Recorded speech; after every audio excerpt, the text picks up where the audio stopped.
अस्सलाम वालेकुम दोस्तों, जो काम हमारे बादशाहों को बहुत पहले कर देना चाहिए था, जो काम हमारे उलमा और मशाइखीन को बहुत पहले करना चाहिए था, मगर नहीं हो सका काम वो, और आज एक दहरिए चीफ मिनिस्टर ने वो काम कर दिखाया है।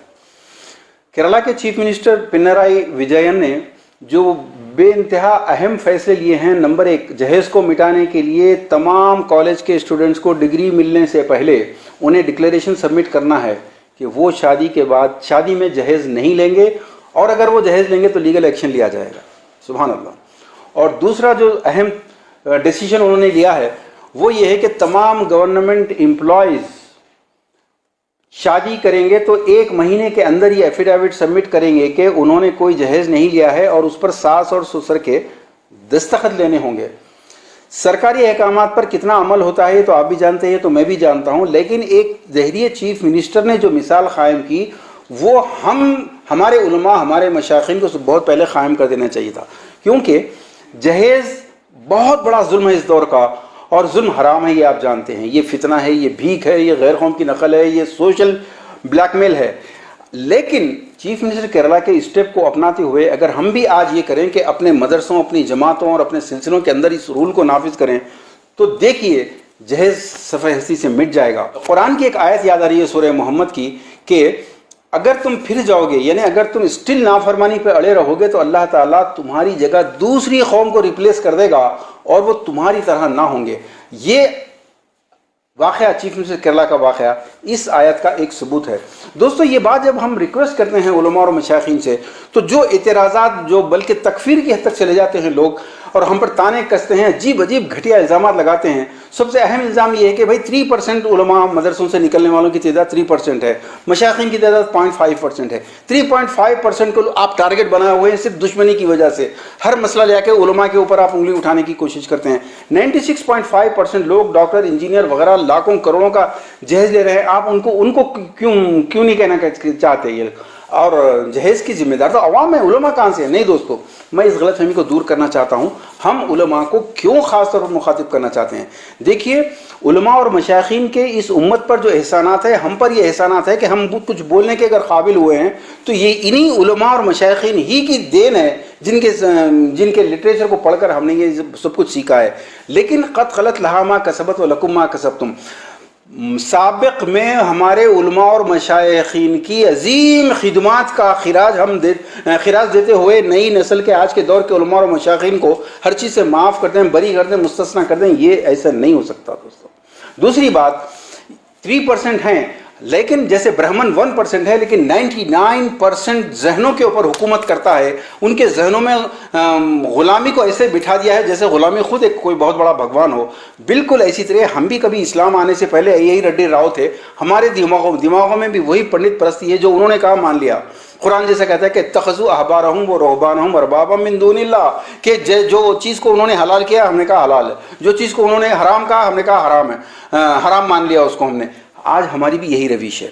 फिर हम उलमा ही को क्यों ख़ास तौर पर रिक्वेस्ट करते हैं, उसकी वजह ये है कि मदरसों से निकलने के बाद चाहे कोई जुमे का खुतबा हो, कोई शब मेराज शब बारात का जलसा हो, कोई भी मजहबी उन्वान से जितनी भी होंगी, वहाँ पर सिर्फ उलमा को दाखिला दिया जाएगा। जुमा के खुतबों में मस्जिदों की कमेटी ये फैसला करती है कि सिर्फ आलिम खड़ा रहेगा वहाँ पर, बल्कि उलमा में बहुत बड़ी तादाद ऐसी भी है जो गैर आलिम की तकरीरों को सुनने से मना करते हुए, सख्त गुनाह करार देते हुए वीडियोस जारी करती है। तो चूंकि यही लोग मॉडल हैं, यही लोग हमारे मजहबी रहनुमा हैं, हमारे कायद हैं, हमारे मुरब्बी हैं, इन्हीं के मॉडल के ऊपर हम चलते हैं। तो इसलिए इस मॉडल को फॉलो करते हुए अवाम जिम्मेदार है, अवाम ही जिम्मेदार है इस जहेज़ की लानत की। लेकिन उनके पास मॉडल वो मुर्शिद हैं, उनके पास मॉडल वो उलमा हैं जो ऐसी शादियों में पहले जाके शरीक होते हैं। बात दरअसल ऐसी है दोस्तों कि जहेज़ के हराम होने में इनको कोई इख्तलाफ नहीं है। ये जहेज़ के हराम होने, फजूल खर्चियों के हराम होने पर बहुत घंटों बोलते हैं। जो असल मसला था, ऐसी शादियों में शिरकत, शराब हराम है बोलना बड़ी बात नहीं है, शराब से रोकने का काम, ये लोग यही इनका जो रवैया है कि शिरकत करने का मामला जहाँ भी आता है वहाँ मुबहम बात करते हैं। क्यों? क्योंकि इनके उस्ताद ने कहा ही नहीं कि ऐसी दावतों में शिरकत करना हराम है। बैंक हराम, इंश्योरेंस हराम, दाढ़ी कटाना हराम, वगैरह वगैरह, फीमेल एजुकेशन हराम। ये इसलिए हराम का दिमाग में बैठ गया इनके कि यही बातें मिंबर से और जलसों से हराम बोली जाती हैं।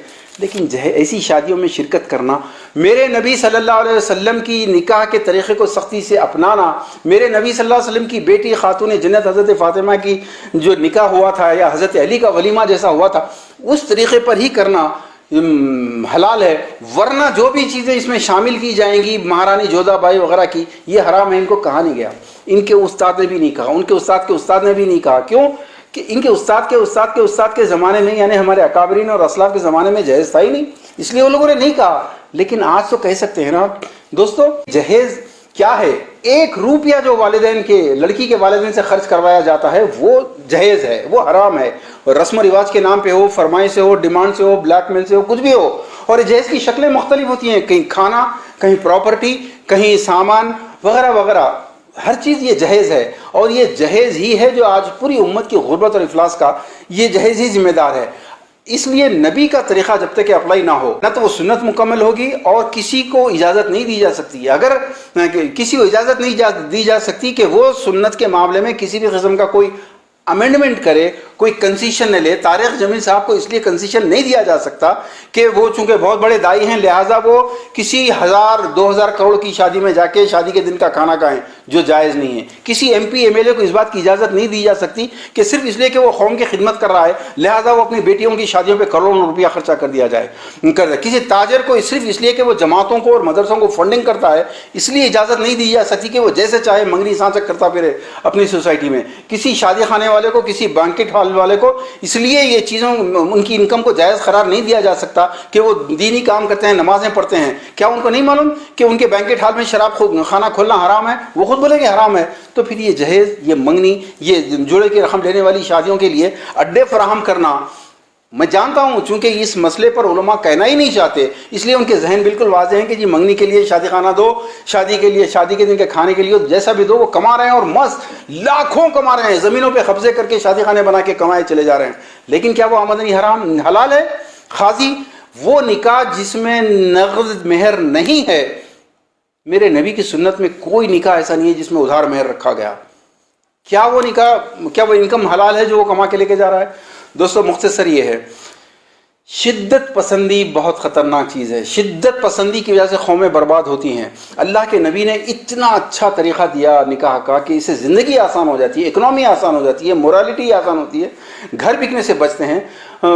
لیکن اتنے آسان طریقے کو چھوڑ کر انتہا پسندی، شدت پسندی پر اتر آنا کہ جی میرا خاندان بڑا ہے، ہماری استطاعت ہے، نبی کی استطاعت نہیں ہوگی، میں کیا کروں گا، میری استطاعت ہے، میرا سرکل بڑا ہے، میں پولیٹیشین ہوں، میرا آخری بچہ ہے، میری پہلی بچی ہے، میرا بیٹا ڈاکٹر ہے، امریکہ سے ہے۔ ایسے شدت پسندوں کو ختم کرنے کے لیے علماء کو آگے آنا پڑے گا۔ بہت دوستو بات مختصر کرتا ہوں میں، آج جہیز کے خلاف لڑائی ایک جہاد سے کم نہیں ہے دوستو۔ مدرسوں، جتنی جماعتیں ہیں وہ یہ لازم کر لیں کہ نئے شامل ہونے والے جتنے کارکن رکن جو بھی ہوں گے آپ کے، وہ پہلے دستخط کریں گے۔ جتنے مرشد ہیں وہ پہلے یہ عہد لیں، ہر مرید سے، ہر نئے مرید سے یہ عہد لیں، بلکہ سابقہ مریدوں سے عہد لیں کہ وہ جہیز کے خلاف جہاد کے لیے اٹھ جائیں۔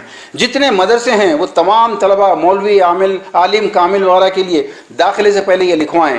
نمبر 1، نکاح نبی کے طریقے پر کریں گے، کوئی جہیز لیں گے نہ دیں گے، اور اگر لے چکے ہیں تو واپس کریں گے، کھانے لے چکے ہیں تو اس کا پیسہ واپس کریں گے۔ نمبر 2، ایسی کسی شادی میں ہرگز داخل نہیں ہوں گے جہاں میرے نبی صلی اللہ علیہ وسلم کے طریقے کے خلاف نکاح ہو رہا ہو، جہاں مہارانی جودھا بائی کی رسمیں چل رہی ہوں۔ ایسا رخہ جس میں لڑکی کے والد سے کھانا لیا جا رہا ہو، دیکھیں اور اس رخے کو پھاڑ کے پھینکیں اس طریقے سے۔ اور چونکہ کل کے ممبروں کے، مذہب کے سارے مذہبی حوالوں سے جتنے جلسے ہوں گے ان کے مہمان خصوصی، مقررین، واعظین یہی مدرسوں سے نکلنے والے ہیں، اس لیے یہ ہر اسٹیج کے اوپر نہ صرف اس بات کا اعلان کریں بلکہ معاشرے میں چلتے پھرتے سوسائٹی میں ایک خود ماڈل بن کر بتائیں۔ دوستو، چیف منسٹر کیرلا کے اس واقعے نے ہم کو بڑی عبرت دلائی ہے کہ جو کام ہمارے ذمہ تھا، اس امت کو کرنے کا تھا، آج غیر کر رہے ہیں۔ ذرا غور فرمائیے۔ وآخر دعوانا الحمدللہ رب العالمین۔